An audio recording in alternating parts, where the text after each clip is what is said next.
Esta es la última sesión de la programada en este curso sobre Hume.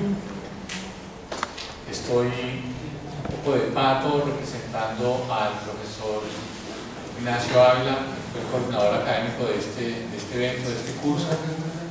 Y en el nombre de él quiero agradecer a ustedes por la presencia, por la paciencia que también ha implicado el desarrollo de este curso, que de todas maneras, teniendo en cuenta las condiciones, digamos, que se ha terminado exitosamente, en términos de haber cumplido con la programación.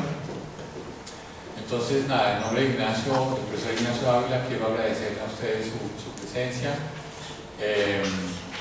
y convocarlos para que estén atentos a nuestra oferta de cursos de extensión, que es una labor en la que ponemos el mejor de nuestros empeños. Quiero agradecer esta noche la presencia del profesor Lísima Coparra, profesor del Departamento de Filosofía, doctor en Filosofía, quien hoy va a hacer una intervención sobre la filosofía política de Hume. La mecánica de la sesión, ustedes ya la conocen. El profesor invitado hace su exposición y luego pasamos inmediatamente a las preguntas y a la conversación que suscite su presentación. No vamos a hacer intermedio, creo que ya es una costumbre. Y ¿sí? No lo vamos a hacer. No lo vamos a hacer. Y así podremos entonces concluir el curso. Les agradezco nuevamente y nuevamente también le agradezco al profesor Lísima Coparra su tiempo y su disposición para hacer parte del curso. Muchas gracias.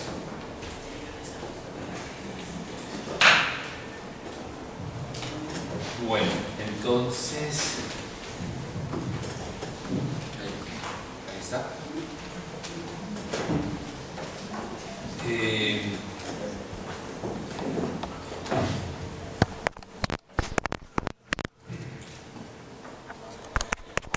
Como todo pensamiento complejo, la filosofía política de Hume puede ser presentada desde alguna de sus diversas facetas.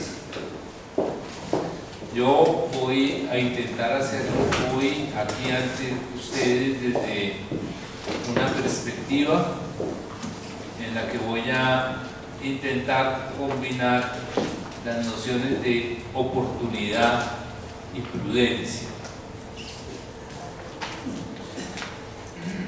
para ilustrar esas dos nociones de oportunidad y prudencia.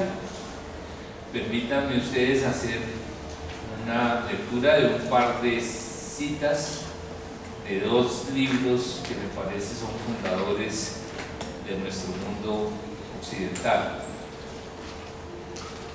La primera cita, y con ella pretendería ilustrar el concepto de oportunidad, la tomo del libro del Eclesiastés y dice así: todo tiene su momento y cada cosa su tiempo bajo el cielo.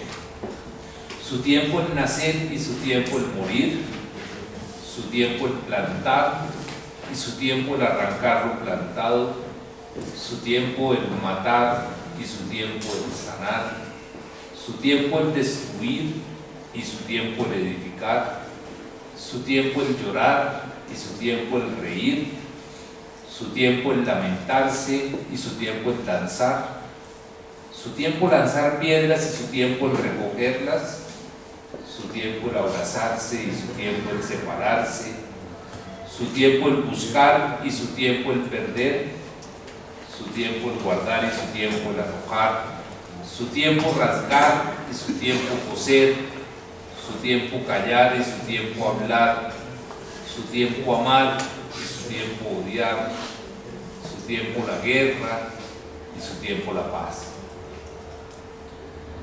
Aplicada a la filosofía política de Hume, yo quisiera decir que hay formas de gobierno mejores que otras, pero que ellas, las mejores, no son siempre posibles. Cada una de ellas tiene su tiempo propio, dentro del que es oportuna. Podríamos decir que la investigación de Hume persigue la forma de gobierno adecuada u oportuna para algo que me atrevo a llamar aquí vida moderna. Pero también me parece que puede anotarse en Hume una clara conciencia sobre la fragilidad de las instituciones humanas. Siempre vivimos sobre un fondo de turbulencia. Para emplear una metáfora cara a Carl Schmitt, no vivimos, según Hume, en el continente, en la tierra firme, sino que vivimos en una isla que, como la definición enseña, es una porción casi siempre pequeña, rodeada por todas partes de agua. La forma de gobierno más adecuada será entonces aquella que nunca ignore esa inestabilidad de fondo, que por así decirlo se anticipe a la irrupción de esa inestabilidad y que tome las previsiones necesarias cuando aún sea tiempo para ello. Esta noción entonces de previsión oportuna, es decir, de lo que es preciso hacer cuando aún es tiempo, me parece insuperablemente ejemplificada en el episodio de Ulises y las sirenas, y esa es la segunda cita que quiero leer como introducción, y dice así: al fin díjome Circe la Augusta, tú escucha lo que voy a decirte y consérvete un Dios su recuerdo. Lo primero que encuentres en la ruta será a las sirenas que a los hombres hechizan venidos allá. Quien incauto se les llega y escucha su voz, nunca más de regreso el país de sus padres verá, ni a la esposa querida, ni a los tiernos hijuelos que en torno le alegren el alma. Con su aguda canción, las sirenas lo atraen y le dejan siempre en sus prados. La playa está llena de huesos y de cuerpos marchitos con piel agostada. Tú cruzas sin pararte y obtura con masa de cera melosa el oído a los tuyos. No escuche ninguno aquel canto. Solo tú podrás escuchar si así quieres, mas antes han de atarte de manos y pies en la nave ligera, que te fijen erguido con cuerdas al palo. En tal guisa posarás cuando dejen oír su canción las sirenas. Y si imploras por acaso a los tuyos o mandas que te suelten, que te aten cada vez con más lazos. Al final, tus hombres lograrán rebasar con la nave la playa en que viven estas magas. Desde mi punto de vista, podría afirmarse que la filosofía política británica moderna gira alrededor de tres preguntas que voy a exponer de la manera más provocativa que me es posible. La primera pregunta sería cómo justificar la rebelión, la segunda cómo conjurar la rebelión y finalmente la tercera cómo prevenir la rebelión. Sobre el tratamiento del cómo justificar la rebelión, el mejor exponente es John Locke. En su filosofía política cobran especial importancia dos nociones, las de derecho natural y la de contrato social. La noción de derecho natural es importante porque con ella puede aspirarse a obtener una respuesta objetiva a la pregunta de ¿qué es la justicia? En su afán de salvaguardar los derechos de los individuos, se realiza la distinción entre derechos alienables y derechos inalienables. El contrato resulta ser entonces el producto de la alienación de ciertos derechos en el Estado con miras a la protección de otros, los inalienables, que permanecen en los individuos. El criterio que define la legitimidad o la ilegitimidad de la dominación es dicho contrato. Y si la dominación es ilegítima, entonces la rebelión es legítima. El mejor ejemplo de la anterior doctrina es la Revolución de los Estados Unidos de Norteamérica. La segunda pregunta, ¿cómo conjurar la rebelión? Ustedes supondrán ya que el pensador por excelencia es Thomas Hobbes. Agobiado en vida por una inestabilidad política de mucha intensidad, Hobbes pensaba que la rebelión era una especie de retorno al estado de naturaleza, que es el de la inseguridad y el de la amenaza continua de la guerra.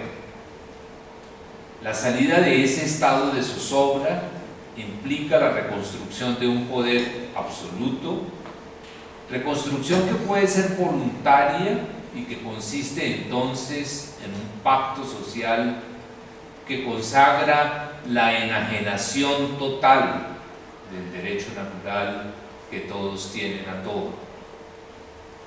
La enajenación también puede ser forzada y es la que constituye el tipo de Estado o dominación por conquista.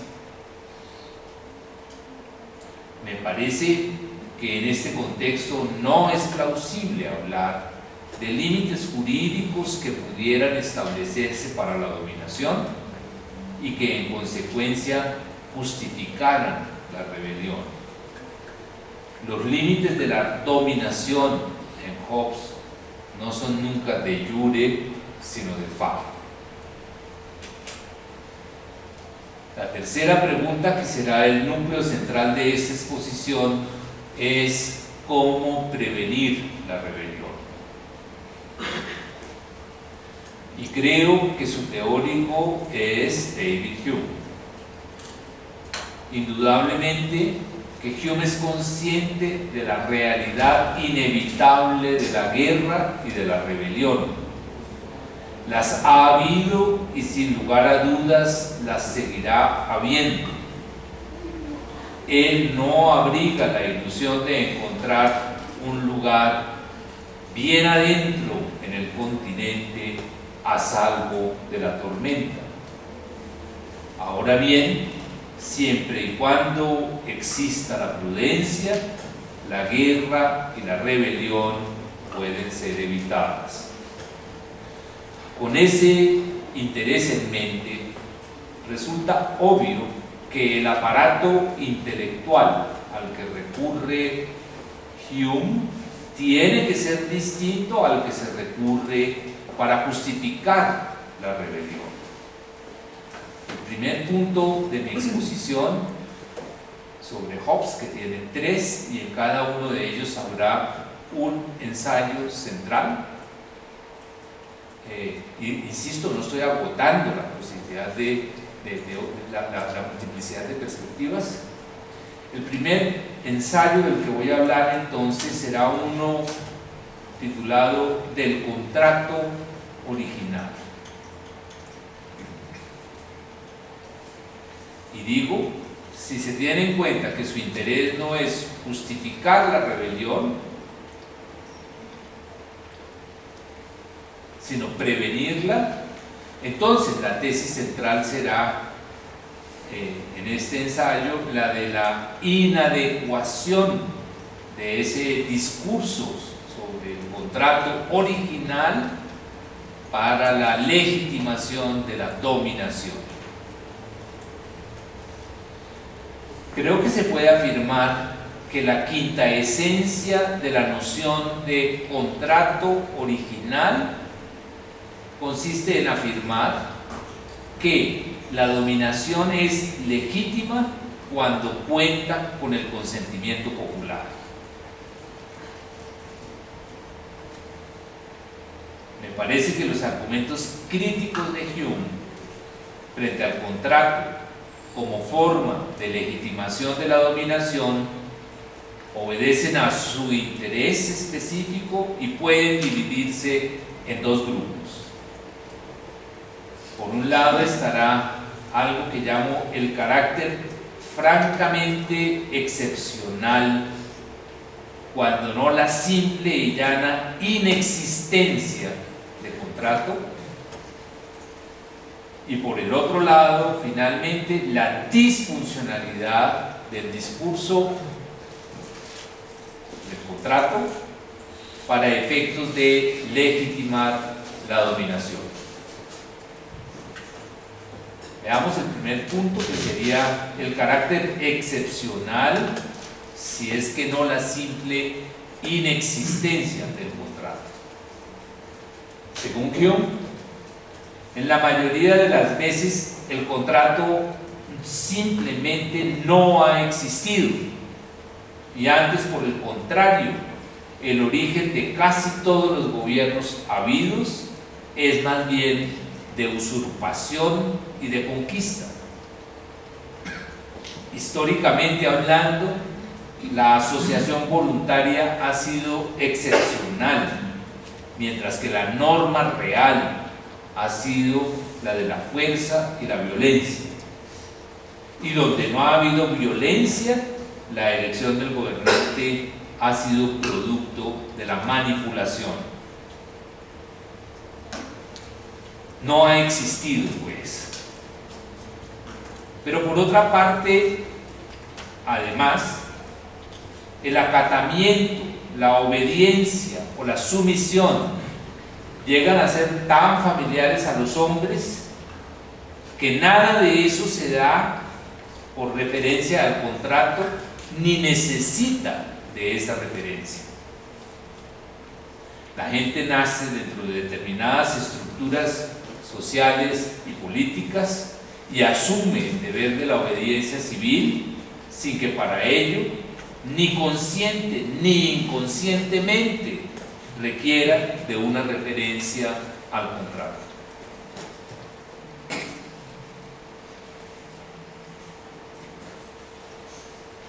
Así pues, que el consenso popular es tan solo uno de los fundamentos posibles de un gobierno, el menos frecuente, y no constituye ni puede constituir ni el único origen del gobierno, ni la única legitimidad, ni la principal legitimidad de un gobierno.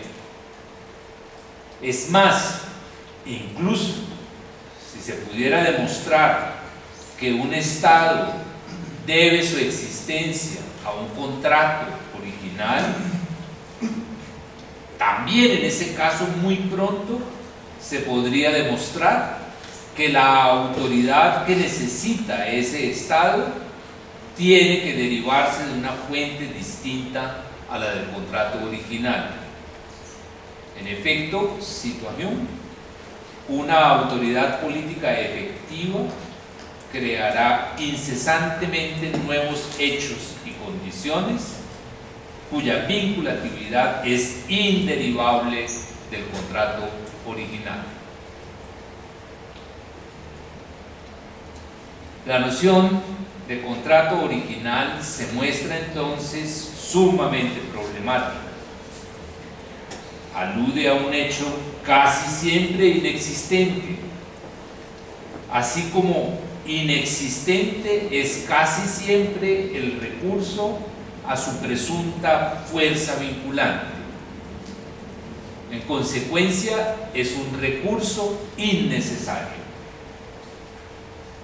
Cito a Hume: al afirmar que todo gobierno legítimo procede del consentimiento del pueblo, hacemos a aquel mayor honor del que merece e incluso del que espera y desea. Y es que, en efecto, la razón para la obediencia al soberano no es el cumplimiento de una promesa, sino la satisfacción de los intereses y necesidades generales de la sociedad. No obedecemos porque debamos mantener nuestra palabra, que por lo demás, como hemos dicho, casi nunca ha sido empeñada, sino porque de otro modo no podría subsistir la sociedad. No sin cierta ironía, al final del ensayo que estoy comentando, Hume menciona a Locke como el más famoso partidario de la doctrina del contrato originario y denuncia dicha doctrina como absurdo fundamento de cualquier gobierno. Ningún gobierno podría obtener fundamento en la doctrina del contrato porque precisamente la función, el propósito de la doctrina del contrato es el contrario al de fundar un gobierno, a saber, es tramar la rebelión. Novas res molir, dice Hume, refiriéndose a lo. Mi segundo punto, este primero entonces decimos la inadecuación de la noción o discurso de contrato para legitimar la dominación. Digámoslo así, el discurso sobre el contrato y la noción de contrato sirven justamente para lo contrario, no para legitimar, sino para deslegitimar la dominación. Ahora bien, si lo que quiere no es legitimar la rebelión, sino prevenirla, la noción de contrato es contraproducente. Segundo, bloque fuerte, no se preocupen que son 3, se va a acabar relativamente pronto. Segundo, el segundo tiene que ver con, mi segundo punto tiene que ver con un ensayo que se llama ahora, el primero se llamaba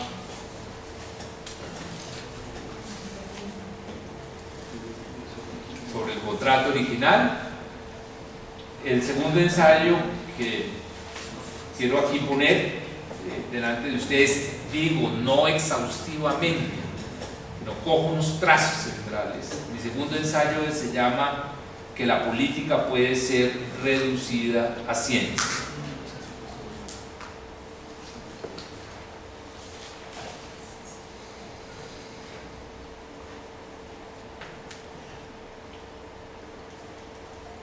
Un subtítulo que yo pondría al ensayo sería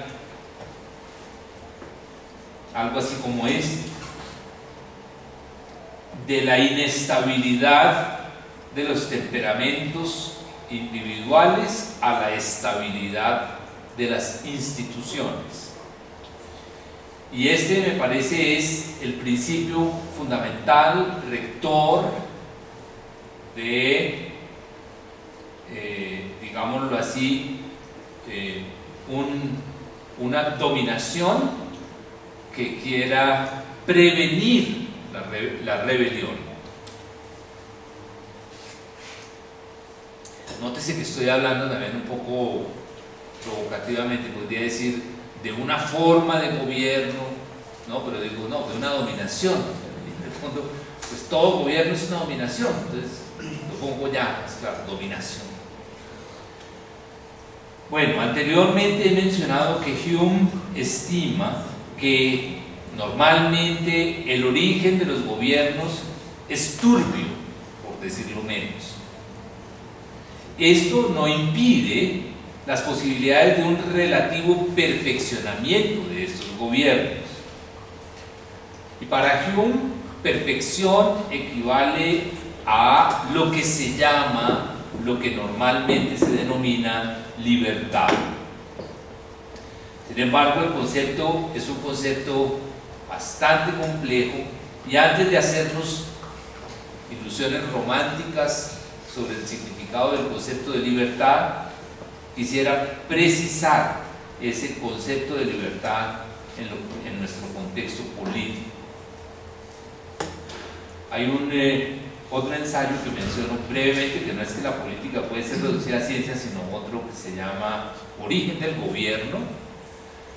Y en este ensayo dice Hume lo siguiente: sí, el gobierno que comúnmente recibe el calificativo de libre es aquel que admite el reparto del poder entre diversos órganos, cuya autoridad unida no es menor y suele ser incluso mayor que la del monarca, pero que en sus funciones usuales de administración debe obedecer a leyes generales y uniformes previamente conocidas de los diversos órganos y de todos los súbditos. Al anarquista y también al opositor del anarquista, que sería el Hobbesiano, a anarquista y hobbesiano habrá de sorprenderles la afirmación según la cual la dominación que puede ejercer un Estado que reparta el poder entre diversos órganos puede ser más intensa que la realizada por el monarca despótico. Pero Hume piensa, es así, es más intensa y al mismo tiempo más soportable. Aunque no emplea el concepto de soportable, diría yo que ese es el efecto que se deriva del complemento en la anterior cita, que es el de destacar la importancia de la noción de ley, leyes generales y uniformes, dice Hume, previamente conocidas por todos.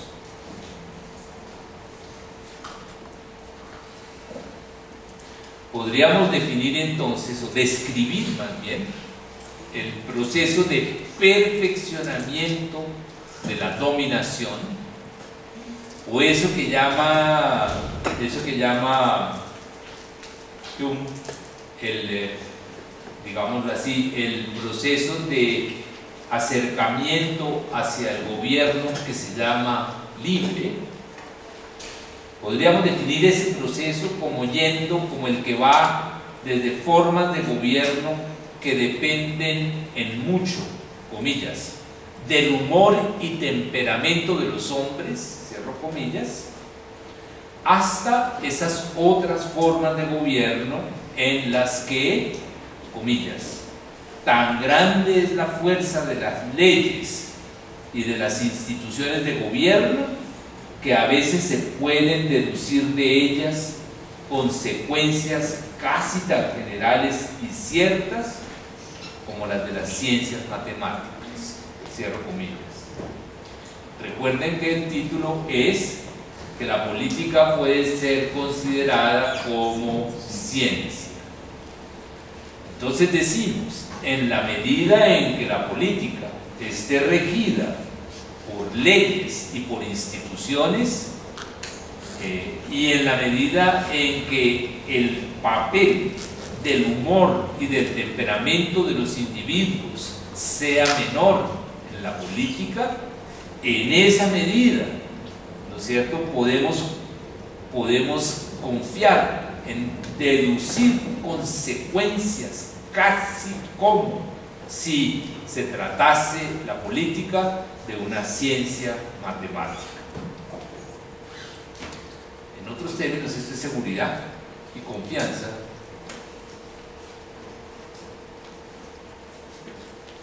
Parece claro que en el primer polo de este espectro que he insinuado se ubiquen formas de gobierno que nosotros llamamos dictatoriales o tiránicas.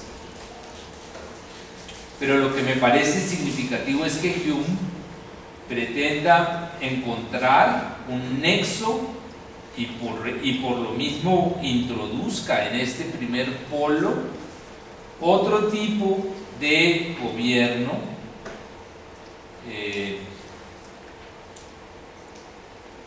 que aparentemente goza de mucha simpatía y que sería el que denominamos democracia directa. Hume es un excelente conocedor de la historia política de Roma, y cuando habla de la democracia directa, y digo, es decir, no de la democracia que llamamos representativa, es decir, cuando habla de aquella democracia en la que el poder legislativo es ejercido por el pueblo, entonces allí el ejecutivo se ve normalmente obligado a atender las veleidades de la masa legislativa. Y como el caso de César lo demuestra, la democracia directa suele culminar en dictadura. Junto a la democracia, la tipología clásica, Montesquieu, de las formas de gobierno sitúa a la aristocracia o al gobierno aristocrático. Hume distingue aquí dos variedades de gobierno aristocrático: la variedad feudal, en la que cada miembro tiene poder y autoridad propios, y por ende es posible que cada miembro maneje la ley a su capricho. La variedad feudal está en consecuencia, digámoslo, en el extremo de una forma de dominación imperfecta, no libre. La otra variedad, que llama él variedad estamental de gobierno aristocrático, consiste en que cada miembro comparte el poder, pero en tanto que miembro de un cuerpo y no a título personal.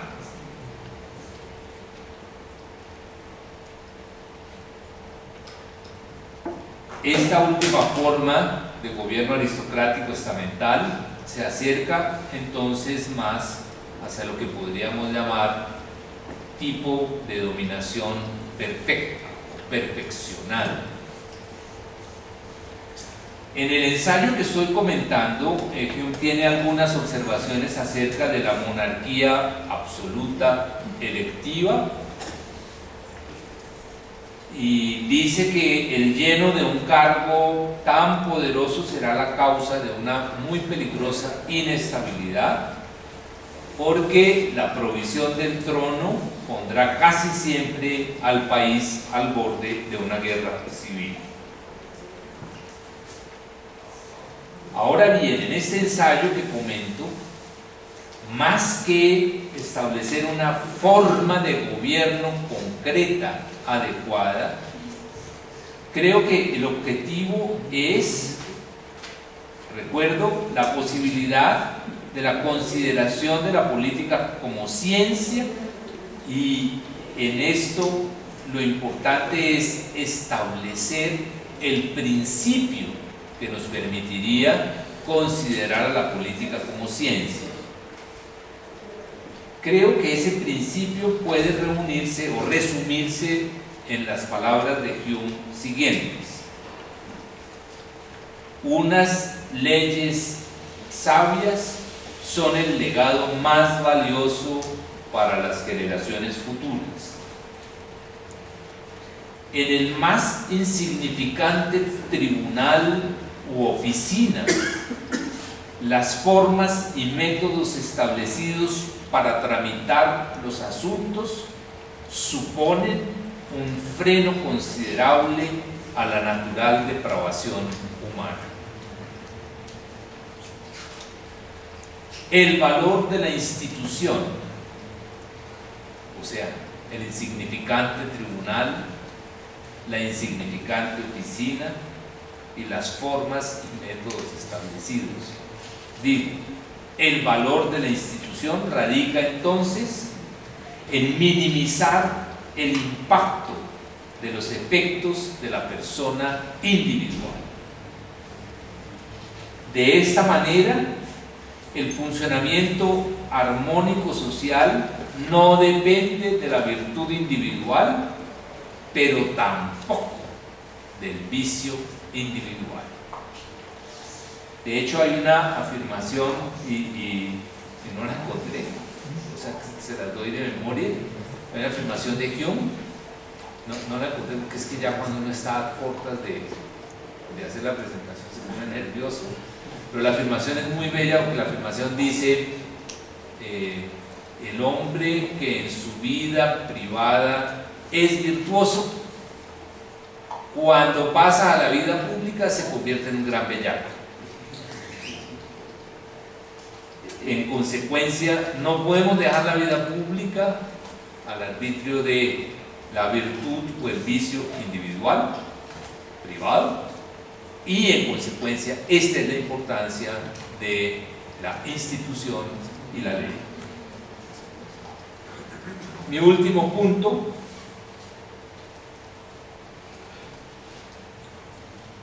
si el principio es este, ¿cuál sería la forma de gobierno adecuada?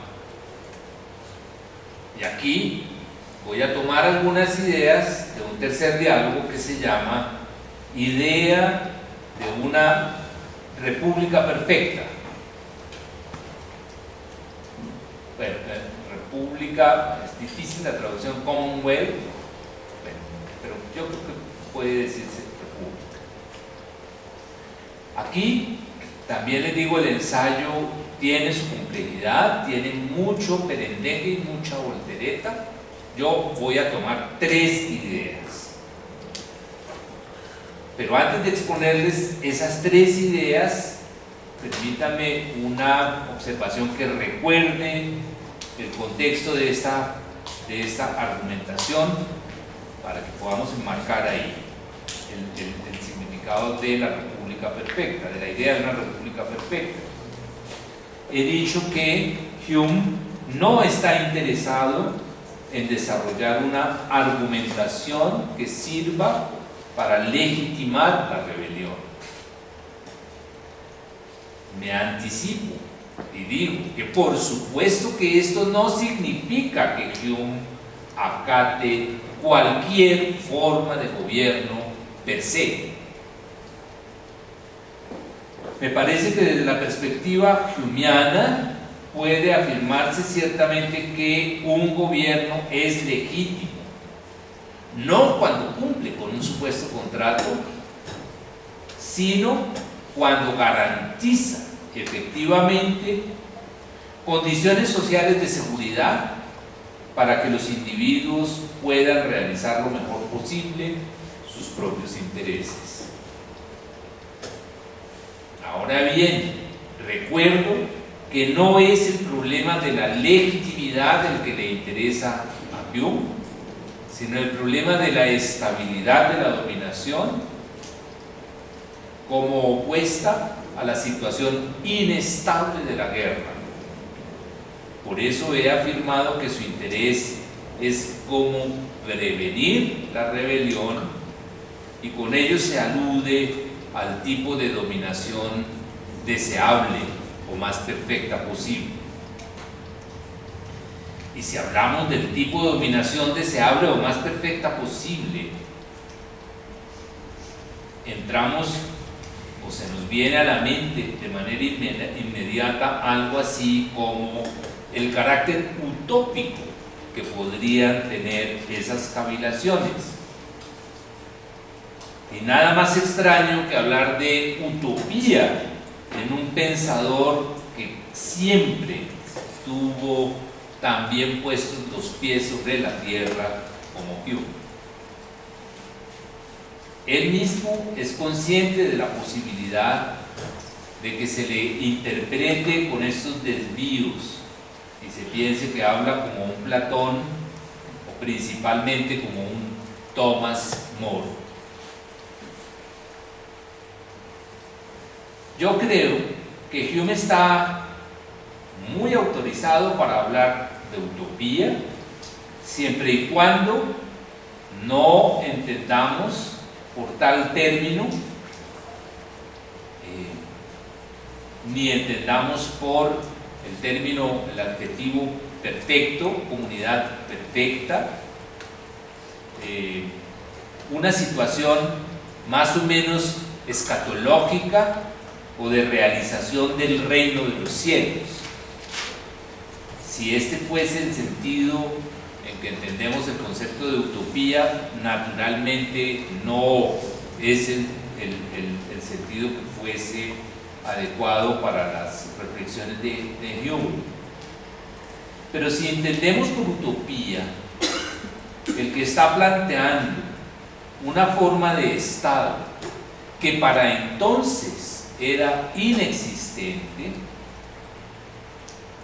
y si entendemos por utopía una forma de Estado que garantice dominación estable, dominación que ya no garantiza las formas tradicionales en su momento reconocidas, entonces tiene pleno sentido de hablar del utopos.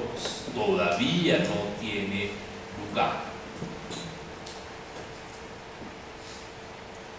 Si concedemos que unas formas de gobierno son más perfectas que otras, en la medida en que esas formas de gobierno sean más independientes de la conducta y del talante y de los humores y de los caprichos de hombres determinados, entonces tiene sentido aventurarse en la investigación de cuáles serían las características de una forma de gobierno al máximo posible independiente del capricho y de la volubilidad de individuos determinados. Hume es consciente de que esa forma de gobierno no figura en el repertorio que ofrece la tradición y que en ese sentido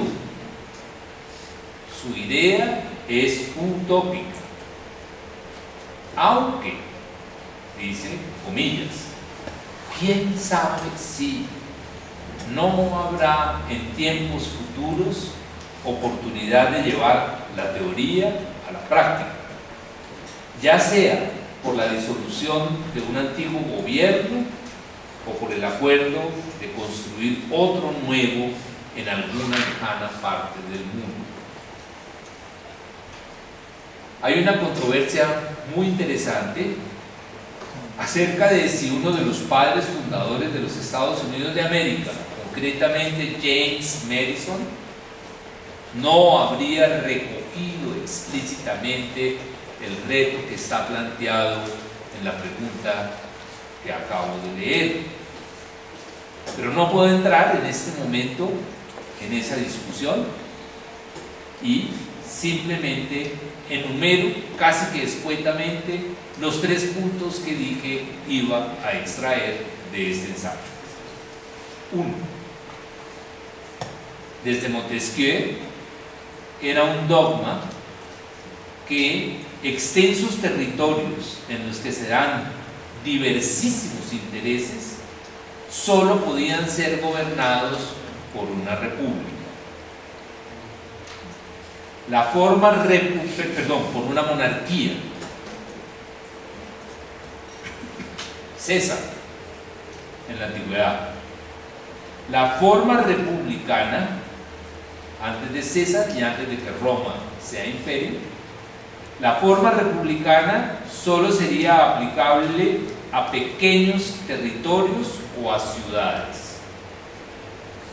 Por su parte, Hume fue el primero en afirmar que, cito, aunque es más difícil formar un gobierno republicano en un país extenso que en una ciudad, es más fácil, una vez que ha sido formado, preservarlo estable y uniforme sin tumulto ni facción.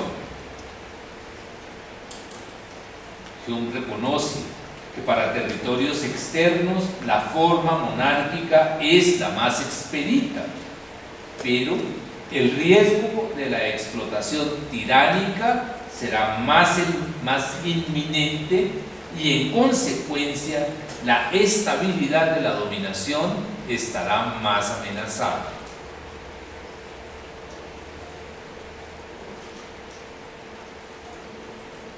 Dos, la democracia directa es inconveniente y por el contrario se impone la necesidad de la representación. La representación garantiza la formación y la competencia técnica de una burocracia.